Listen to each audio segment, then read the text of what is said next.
Assalamualaikum warahmatullahi wabarakatuh.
Sehingga kulo nopo namine biasa niku ketika dinten Senin, dinten kulo ngaos niku injing pun boten medal.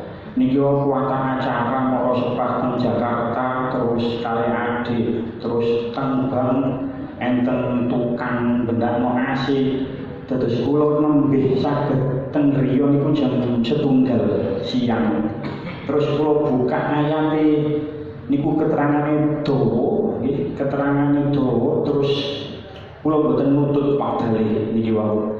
Terus keranten boten nutut waktale kita bengi niki boten nglanjutaken napa Al-Baqarah ayat 143 nggih.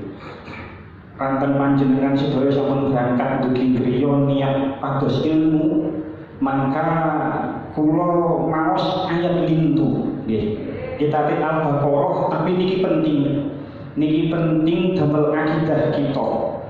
Ya terus kula sampun nganti maos ayat niki. Ayat niki kula waos kurang lebih 1,5 tahun yang lalu, 1,5 tahun yang lalu mungkin lebih. Terus niki tasih teng awal-awal Al-Baqarah. Dulu ketika kita ngawas ayat ini, kalau eling sekali, apa yang saya terangkan itu sangat minim. Jadi sangat singkat, mungkin hanya 10 atau 15 menit. Karena 2 ayat itu kalau dadosaken satu pertemuan.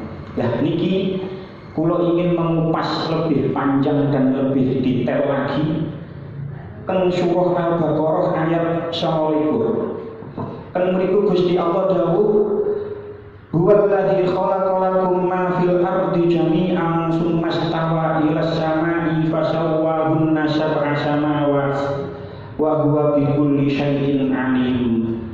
Huwa yaiku Allah allazi khalaqa yang menciptakan lakum kepada kamu semua ma fil ardi apa yang ada di dalam bumi jami'an semuanya. Jadi mungkin leksintasi eling, mungkin hanya sedikit, hanya sedikit dulu keterangan kula. Terus lewat ayat niki, niku saged ditarik 2 kesimpulan lewat potongan yang pertama. Satu, bumi itu diciptakan sebelum langit. Jadi menurut beberapa tafsir, hampir semua tafsir, niku mengatakan bumi itu diciptakan sebelum langit. Jadi ini adalah dalilnya kalau bumi itu diciptakan sebelum langit. Terus Syekh Imam Ibnu Katsir sanjang mengatakan, "Fahadhihi wa hadhihi dalatani ala anna al-ardha khuliqat qabla as-sama'i." Lewat ayat niki Al-Baqarah ayat 9 dan surah Al-Fussilat ayat 9 sampai 12 itu adalah dalil sesungguhnya bumi itu diciptakan lebih dulu daripada langit. Kecuali ada pendapat dari Imam At-Tabari, sampai-sampai Imam Ibnu Katsir itu wa hadza ma la na'lamu fihi nizaan bainal ulama'i illa ma nuqilahu Ibnu Jarir an Qatadah annahu za'ama anna sama'a khuliqat qabla al-ard. Kalau si Imam Ibnu Katsir, saya tidak pernah menemukan ada pendapat ulama lain yang mengatakan langit itu diciptakan lebih dulu daripada bumi kecuali pendapat dari Imam Tobari. Jadi lewat ayat ini, satu kesimpulan yang pertama, bumi itu diciptakan lebih dulu daripada langit. Lewat ayat ini juga, ulama usul fikih niku menjadikan ayat ini sebagai kaidah ilmu fikih yang mengatakan al-aslu fil asya'i al-ibahah hatta yadullu dalilu ala tahrim. Segala sesuatu yang ada di muka bumi ini itu pada dasarnya boleh kecuali ada dalil yang mengharamkan. Jadi nopo mawon menawi ono hewan nopo yang kita tidak tahu ini halal nopo haram, ini hewan anyar, ini halal tak haram, boleh dimakan sampai ada dalil yang mengatakan kalau itu haram. Lanjutannya ayat sumastawa ilas samai. Istawa niki saged diwaca fathah, saged diwaca imalah. Jadi menurut penduduk Hijaz diwaca istawa, tapi menurut penduduk Najd itu diwaca imalah, istawi. Nah, kedua bacaan ini istawa kala istawi sah diwaca, angsal diwaca istawa, angsal diwaca istawi. Nah, tafsir Al-Qurtubi niki yang ingin saya katakan lebih, saya terangkan lebih detail. Terus Syekh Imam Al-Qurtubi ini sanjang ngeten. Wa hadzal ayatu minal muskilati. Ayat ini itu adalah ayat yang sulit. Jadi semua kata lafaz istawa itu adalah kalimat atau lafaz yang sulit yang diterangkan dalam Al-Qur'an. Terus lanjutannya warna sufiha wa fi masyakalah ala salasati awjuhin. Manusia dimaksudnya ulama itu berbeda pendapat dalam 3 tempat, dalam 3 hal. Jadi semua kata istawa itu sulit diterjemahkan. Yang paling populer jenengan pasti pun nanti kepiren Ar-Rahmanu 'alal 'arsy istawa. Niku teng surah Toha ayat 5. Jenengan lek mengartikan Ar-Rahmanu 'alal 'arsy istawa iki napa? Yo kan? Allah yang maha welas biasa dimaknani apa? Welasasi. Apa Pak? Welasasi. Iya, Ar-Rahmanu. Terus istawanya dimaknani apa? Enten yang seperti biasa kita memaknai Ar-Rahmanu 'alal 'arsy istawa itu apa? Allah sing maha welas asih itu bersemayam.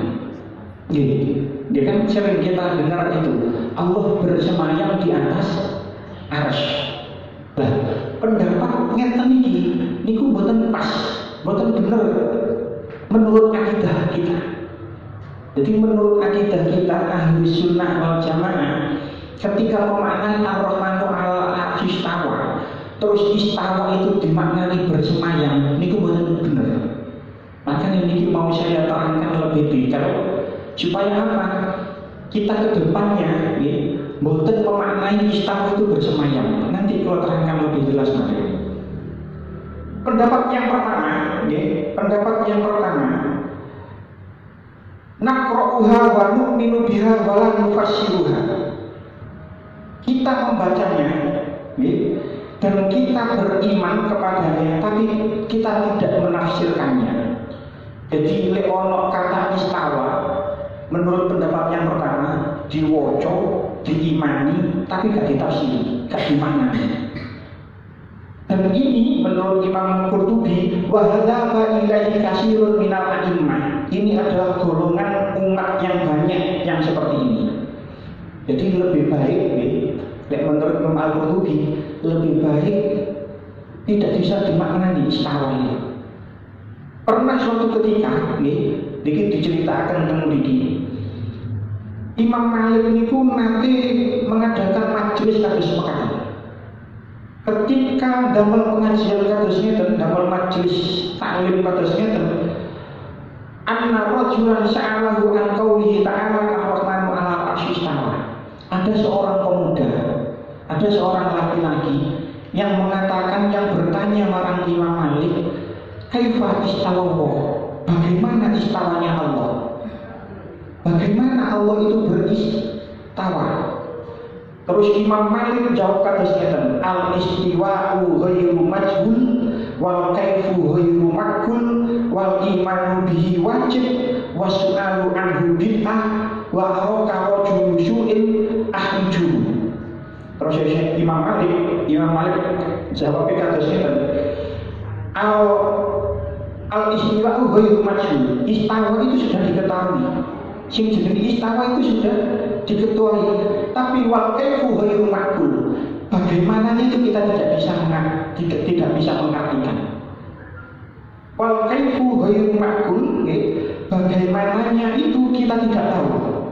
Jadi istawa itu kita sudah tahu, tapi wal kaifu ghairu maqbul. Bagaimananya itu kita tidak tahu. Wal imanu bihi wajib. Iman marang istawa itu wajib. Wasu'alu anhu bid'ah, dan mempertanyakan tentang istawa itu bid'ah. Sampai Imam Malik itu sampai marah kados ngeten. Takon masalah istawa itu bid'ah. Wa araka rajulun su'in, dan saya melihat kamu, terus Imam Malik sing mung nanggone wong sing takon iman, dan saya melihat kamu itu adalah pemuda yang buruk. Ahmijuhu, keluarkan dia dari sini. Sampai koyo ngoten. Imam Malik asal ngamuk, asal marah. Kenapa kok Imam Malik sampai marah kados ngoten? Karena Imam Malik itu ditanya oleh pemuda tersebut, kaifa? Bagaimana? Ketika orang bertanya bagaimana istawa Allah, itu berarti seseorang yang bertanya tersebut sudah membayangkan Allah itu berupa sesuatu jisim atau suatu materi. Kalau kita katakan hadzal kitab alal maktabin. Kitab ini berada di atas bangku, di atas meja. Berarti kitab ini ada di atas meja. Yang di atas meja bisa jadi sesuatu yang di atas meja ini lebih kecil daripada yang di atasnya, yang di bawahnya. Seperti ini, kitab ini berada di atas meja, berarti kitab meja ini lebih besar daripada kitab. Atau kitab ini di atas tangan, berarti kitab ini bisa lebih besar daripada tangan. Lalu ngomong ar-rahmanu 'alal 'arsy istawa, Allah itu bersemayam di atas arsy, berarti orang itu sudah membayangkan Allah itu berupa materi, berupa fisik, berupa jisim, yang mana materi tersebut bisa jadi lebih besar atau lebih kecil daripada yang ditempati. Itu sesat. Jadi kalau kita membayangkan ar-rahmanu 'alal 'arsy istawa, kok kita maknani bersemayam, padahal bersemayam itu kalau kita lihat teng kamus besar bahasa Indonesia, bersemayam itu artinya duduk atau menempati. Jadi kalau dimaknani ar-rahmanu 'alal 'arsy istawa, Allah sing Maha Rahman itu duduk nang ngone arsy, lungguh nang arsy, berarti seseorang tersebut sudah membayangkan Allah itu mempunyai badan, yang mana badan tersebut ada pantat, ono bokongi, terus lungguh nang ngone arsy. Itu pendapat yang salah. Makanya jenengan ketika ketemu terjemah kok maknanya bersemayam, itu bukan sesuai dengan akidah kita. Kelompok yang kedua mengatakan nakruha wa nufassiruha ala ma yahtamiluhu zahirul lugha wa hadza qaulul musyabbihah. Kelompok yang kedua, kita membacanya dan kita menafsirkannya sesuai zahirnya bahasa.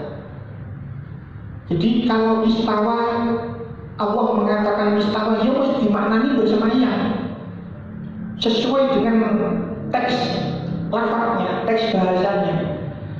Lanjutannya wahada qaulul musyabbihah. Ini adalah pendapat musyabbihah, orang yang menyerupakan. Maksudnya apa? Menyerupakan Allah dengan makhluk. Jadi kalau dikatakan bersemayam, ya wis apa ngomong bersemayam, ya bersemayam. Maka pendapat seperti ini, orang-orang seperti ini masuk kategori dua, yaitu mereka membacanya dan mereka menafsirkannya sesuai dengan bahasa, sesuai dengan kata. Dan ini di zaman sekarang, apalagi di zaman media sosial yang sudah berkembang sedemikian pesat, golongan yang seperti ini menguasai media sosial, dan mereka mempunyai jargon yang baik didengar oleh telinga.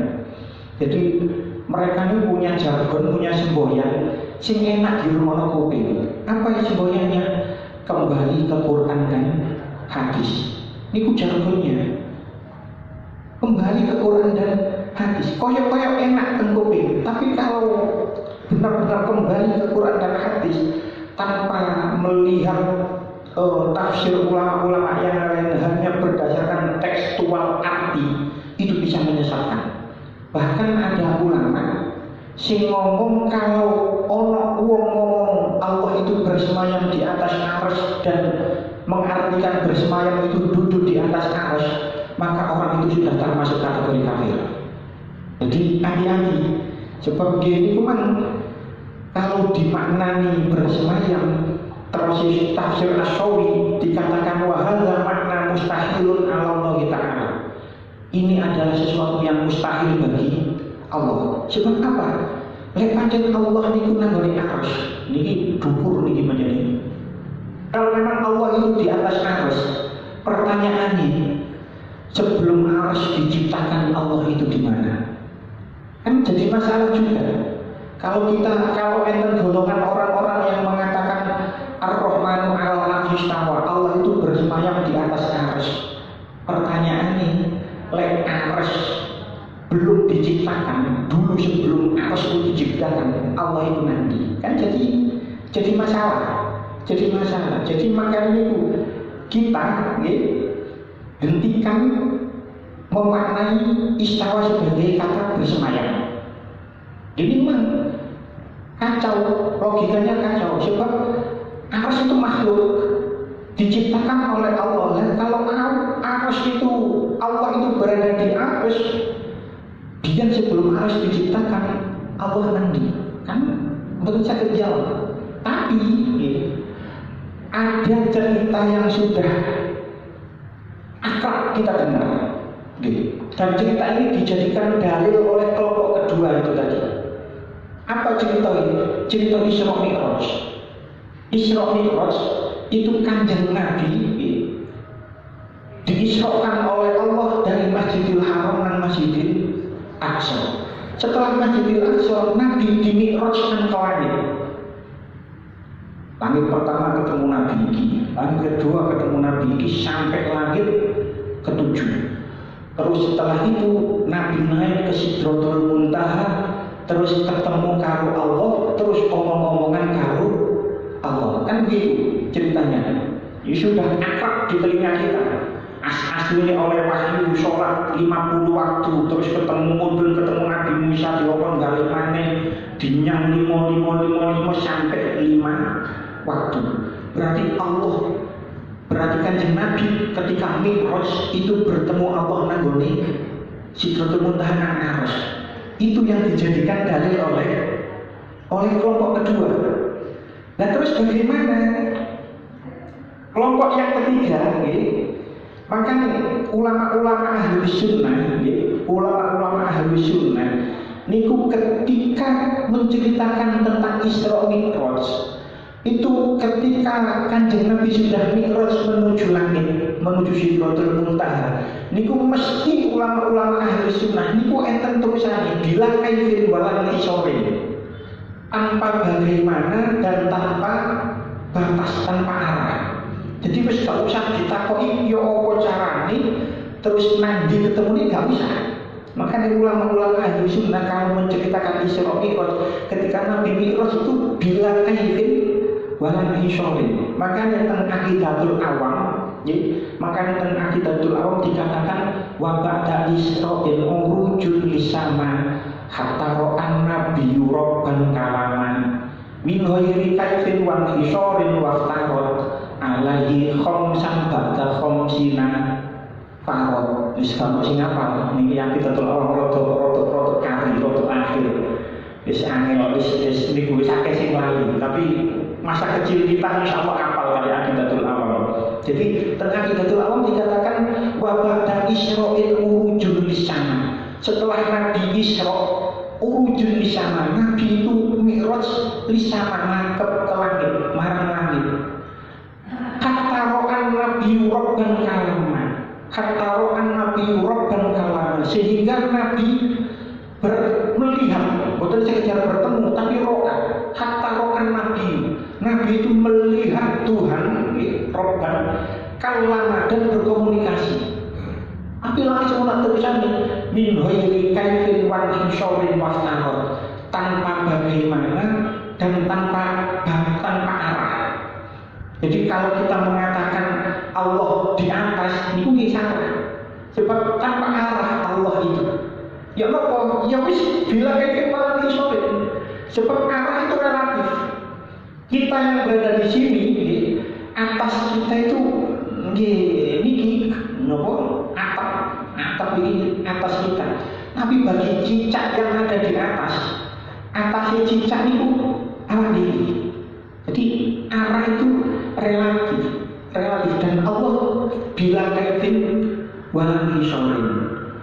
Nopo min ghairi kaifin wan hishorin waftarot alaihi khamsan ba'da khamsina farad. Setelah itu Kanjeng Nabi diwajibkan sholat 5 waktu ba'da khamsina farad, setelah beliau mendapatkan 50 kewajiban 50 waktu. Jadi kelompok kedua ini yang mutasyabihat, yang menyerupakan, ini adalah kelompok yang sesat. Bahkan ada yang mengatakan kafir. Terus bagaimana kelompok kita ulama-ulama ahli sunnah niku mentakwil kata istawa. Jadi kelompok yang ketiga di sini dikatakan waqala ba'duhum naqra'uha wa nata'awwaluha wa nuhilu hamlaha ala dhahiriha. Kita membacanya tapi kita mentakwil kata tersebut, kata istawa tersebut. Apa mentakwil itu? Memindah dari makna asalnya kepada makna yang lain yang lebih tepat, yang lebih pas untuk ditujukan kepada Allah. Jadi dibaca, tapi kata istawa itu ditakwil, dipindah maknanya kepada makna yang lebih pas untuk Allah. Apa itu? Lek tenggone kita Ar-Rahmanu 'alal 'arsy istawa, itu dimaknani Allah yang Maha Welas itu menguasai arsy, bukan bersemayam di atas arsy. Jadi Allahnya itu tidak dimaknani. Sebab kalau Allah dimaknani dirancu mali. Kalau Allah dimaknani kan berarti sesuatu benda ada yang di atas, ada yang di bawah. Hadza kitab alal maktab. Kitab ini di atas meja, berarti ada sesuatu yang di atas, ada sesuatu yang di bawah. Makanya Allah tenggone Ar-Rahmanu 'alal 'arsy istawa oleh ulama kita niku boten dimaknani. Sebab lek dimaknani ngirancu. Sehingga apa? Ar-Rahmanu 'alal 'arsy istawa itu dimaknani Allah sing Maha Welas menguasai arsy. Lah saya nggih tenggone terjemah Departemen Agama itu lafaz Ar-Rahmanu 'alal 'arsy istawa masih dimaknani Allah itu bersemayam di atas arsy. Saya minta sih nonton. Padahal menteri ini saking NU, tapi tasik dimaknani bersemayam. Walaupun tenggone meribu teng istawa itu berkata bersemayam itu diparingi catatan kaki. Jadi catatan kaki ini kalau tinggal itu terjemah depan itu bersemayam di atas arsy adalah salah satu sifat Allah yang wajib diimani sesuai dengan keagungan Allah dan kesuciannya. Jadi ada catatan kakinya, tapi tetap dimaknani bersemayam. Lah niki sing boten pas. Makanya walaupun niki kula biyen sudah pernah kula terangno, tapi keterangan kula dulu tidak sedetail ini. Tidak sedetail ini, dan ini ada hubungannya dengan akidah kita. Makanya ini penting kula balani maneh, kula balani maneh. Sebab apa? Sebab ini memang banyak akidah yang berkembang di media sosial itu yang tidak sesuai dengan akidah kita, yang mana akidah tersebut sesat. Bahkan ada yang mengatakan sampai kafir. Terus ya nopo? Bagaimana menurut akidah kita? Menurut akidah kita, Allah wujud bila makan. Allah itu ada tidak bila makan, tanpa tempat. Jadi Allah wujud bila makan. Jadi kalau dikatakan Allah di mana? Allah wujud bila makan. Allah itu ada tidak bertempat, tidak bertempat. Sebab ini memang lek bertempat dulu sebelum tempat itu diciptakan Allah di mana? Kan jadi pertanyaan seperti itu. Jadi di dalam akidah kita Allah wujud bila makan. Nah, makanya kalau terang mau panjang lebar seperti ini, sebab nopo sakniki, niku kata kelompok-kelompok ngaji, kelompok-kelompok ngaji, niku sing seneng. Jadi kelompok pemuda-pemuda sekarang niku seneng ambek ngaji-ngaji sing bahas-bahas tauhid tingkat tinggi seperti ini. Jadi ada kelompok-kelompok pengajian dikira nganten mriki, tapi teng daerah kula enten beberapa kelompok niku senengane niku lek ngaji niku bab tauhid sing dhuwur-dhuwur kaya ngene. Bahas zate Allah, bahas Allah. Padahal cara syariat dhewe sik kurang bener. Sembayange akeh sing biyen gak sembayang durung dikoto, posoe durung dikoto. Napa cara wudune sik durung bener. Jadi mereka niki niku yang terjadi di perkotaan itu sering ana wong seneng ngaji sesuatu hal sing napa bahas tauhid tingkat tinggi, tapi padahal dia syariatnya niku sik durung bener. Wudu durung bener, tapi ngaji ini bahas masalah tasawuf, bahas masalah tauhid yang mana tingkatnya itu tingkat tinggi sing bahas zati Allah. Jadi lek ana kelompok di luar kita, di sekitar kita, sing kelompok ngaji itu bahas tauhid, bahas tasawuf sing tingkat tinggi, terus didelok wong niku cara syariat sing kurang bener, maka jangan ikuti. Jangan ikuti. Jadi kula enten beberapa kelompok di sekitar saya ini sing ngoten. Jadi bahas tauhid tapi ono azan gak segera budal jamaah. Niku kan salah. Salah cara tasawuf sudah salah niku. Walaupun cara fikih bisa dibenarkan, tapi cara tasawuf sudah salah seperti itu. Jadi lek ono kelompok kaya ngoten wis boten usah dimeloki. Wis cukup ngaji teng mriki, ngaji ben Senin malam Selasa ngaji teng mriki insyaallah boten sesat, boten menyesatkan. Timbangan melok ngaji sing aneh-aneh. Nah terus solusinya bagaimana? Syekh Nawawi Al-Bantani itu memberikan solusi kepada kita supaya pikiran kita itu tidak melalang buana, pikiran kita itu tidak lari kemana-mana. Jadi mbok menawa mawon di antara kita ini ono sing angen-angen Gusti Allah, terus langsung pikirane ngelayang-layang nandi-nandi. Niku Syekh Nawawi Al-Bantani niku memberikan solusi tenggone kitab Kasyifatus Sajad. Jadi terus Syekh Nawawi Al-Bantani kados ngeten, fa in qala laka qailun ainallah. Jika ada yang berkata kepadamu di mana Allah? Terus Syekh Nawawi Al-Bantani fajwabuhu laisa fi makanin wala yamurru alaihi zamanun. Allah itu fajwabuhu laisa fi makanin, maka jawablah Allah itu tidak bertempat, wala yamurru alaihi zamanin, dan Allah itu tidak mengalami waktu. Jadi sebelum waktu itu diciptakan, waktu itu makhluk. Sebelum waktu itu diciptakan, Allah itu sudah Sebelum kata sebelum dan sebelum kata sesudah itu ada, Allah itu sudah ada. Jadi ini mungkin kudu nopo di double jawaban. Ini menurut Syekh Nawawi Al-Bantani, ulama Indonesia asli tanah Banten yang tinggal di Mekah dan meninggal di Mekah diakui sebagai ulama dunia, Syekh Nawawi Al-Bantani.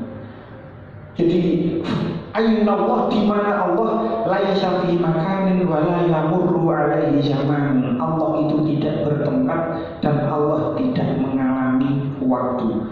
Wa in qala laka kaifa, jika ditanya bagaimana Allah, fakul laisa kamitslihi syai'un, maka katakan Allah itu tidak serupa dengan sesuatu apapun.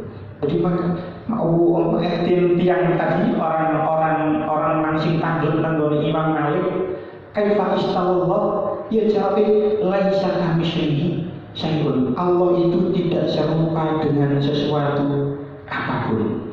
Wa in qala laka matallah, kalau dikatakan kepadamu, kalau ditanyakan kepadamu matallah, kapan Allah itu wujud, kapan Allah itu ada, fakul, maka jawablah lahu awalun bila ibtidain wa akhirun bila intihain. Allah itu awal tanpa permulaan dan akhir tanpa penghabisan. Jadi Allah itu awal tanpa permulaan dan akhir tanpa penghabisan. Lanjutannya, wa in qala laka kamillah, jika dikatakan kepadamu berapa Allah, fakul lahu ahad, maka jawablah Allah itu esa.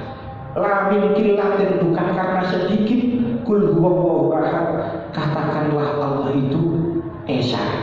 Niki merupakan jawaban singkat yang perlu diyakini oleh kita sebagai golongan ahlu sunnah wal jamaah. Dan niki yang harusnya kita tanamkan kepada anak-anak kita. Kalau kapan hari mantun ngaji niki ada guru, guru SD sing moro teng kula terus tandet. Ini memang sebab cerita kita semasa kecil, Isra Mi'raj itu kan seperti itu. Sehingga di dalam bayangan anak kecil itu Allah itu berada di langit, berada di langit. Itu yang harus kita terangkan kepada anak-anak kecil kita supaya pemahamannya itu tidak mutasyabih, tidak menyerupakan. Jadi gini kan, bagaimana Allah tidak serupa dengan apapun. Jadi kalau dikatakan Allah nang harus salah, Allah nang langit ini salah, ini salah. Jadi empat itu tadi terus Syekh Nawawi Al-Bantani, man taroka arba'a kalimatin kamala imanu. Siapa orang yang meninggalkan empat pertanyaan tadi, kaifa, aina, kaifa, mata, kam. Siapa yang meninggalkan empat kalimat itu tadi, maka imannya telah sempurna. Jadi kalau kita memaknai napa jenenge istawa itu menguasai arsy, berarti itu namanya kita takwil. Kita takwil. Nah, iku menurut golongan yang kedua, itu ketika kita mentakwil istawa menjadi menguasai, niku kitipaidho ini. Jadi kalau enten sing di antara kita misalnya ngomong niki terus enten orang yang pemahamannya itu seperti pemahaman kelompok kedua, niku mesti diprotes. Protesnya, Gusti Allah wis ngomong istawa kok kamu pindah maknanya menjadi istawa. Jadi ditakwil tadi kan maknanya itu dipindah ke makna yang lebih pas. Gusti Ar-Rahmanu al-Arsy istawa, oleh pemahaman kita, oleh kelompok kita, istawa itu dimaknani istaula. Dan setiap istawa itu takwilnya beda-beda. Tidak mesti istaula. Teng ayat niki dimaknani kosoda. Nah, itu oleh kelompok-kelompok yang kedua itu tadi, kita itu dipadu. Gusti Allah wis ngomong istawa kok kon pindah maknane menggoni makna yang lain. Jadi tetap saja ini akan menjadi perbedaan yang tidak akan berujung, tidak akan ada ujungnya. Makanya dengan bin ayat binten lana akmaluna wa lakum amalukum. Ya sudah, ini perbedaan seperti ini memang kita tidak bisa satukan. Podo-podo Islami tapi punya perbedaan pendapat yang 180 derajat, sangat bertolak belakang, Ya sudah, kita mengimani apa yang kita imani, mereka biar mengimani apa yang mereka yakini. Jadi kalau ada yang berpendapat Allah bersemayam di atas arsy, pun, tapi menurut kita pendapat seperti itu salah. Jadi memang mulai dikarenakan bersemayam mulai biar sak dunia arsy terus ya apa nang di Gusti Allah. Jadi solusinya adalah 4 itu tadi. Kaifa, aina, mata, wakam. Fasawwahunna sab'a samawat, dan dijadikannya 7 langit. Ini adalah sesuatu perkara yang baik. Sampai saat ini ilmu pengetahuan itu kita itu tidak mengerti apakah yang dimaksud 7 langit itu adalah atap yang berlapis-lapis sampai 7 itu boten-boten semua. Jadi kita kalau membaca ayat sing mengatakan ayat ini 7 langit, ya sudah. Wis kita iman mawon, boten usah mempertanyakan, kita iman saja karena Allah sampun berfirman tentang penyebutan jumlah langit seperti itu. Jadi boten usah dipikir lebih jauh lagi. Memang ilmu pengetahuan belum menjangkau sampai sana. Tapi Allah sudah mengatakan fasawwahunna sab'a samawat, dan dijadikannya 7 langit. Dan kita hanya tinggal meyakini saja. Wa huwa bi kulli syai'in alim, dan Dia Maha mengetahui segala sesuatu. Pun jika semantan mugi-mugi nanti keterangan yang manfaat. Bismillahirrahmanirrahim. Wassallallahu sayyidina Muhammad wa ala sayyidina Muhammad alhamdulillahirabbil alamin. Allahumma shalli ala sayyidina Muhammadin sholatan tatma'innu biha qulubuna wa tanfa'u biha qulubuna wa taqdi biha hawaijina wa tarfa'u biha darajatina wa tahdi biha qaumana wa tukhriju biha qulubana wa tulhimuna biha uluman ladunniya tuhimuna biha bisya'ati wal karamati ma'a dzurriyyatina wa tuksiru biha amwalana wa ashabana wa talamidana wa atba'ana wa diyafana wa tarzuquna Allahumma tamama ni'matika wa tamama rahmatika wa tamama nutwajika wa syurya salim wa barik ala syurya adada maghfirata wa rajata wa amana wa ahli ila yawmi tusyafir rasulika ajma'in. Alhamdulillah rabbil alamin. Rabbana atina fid dunya hasanah wa fil akhirati hasanah wa qina adzabannar. Wa sallallahu ala sayyidina Muhammadin nabiyil ummi wa ala alihi wa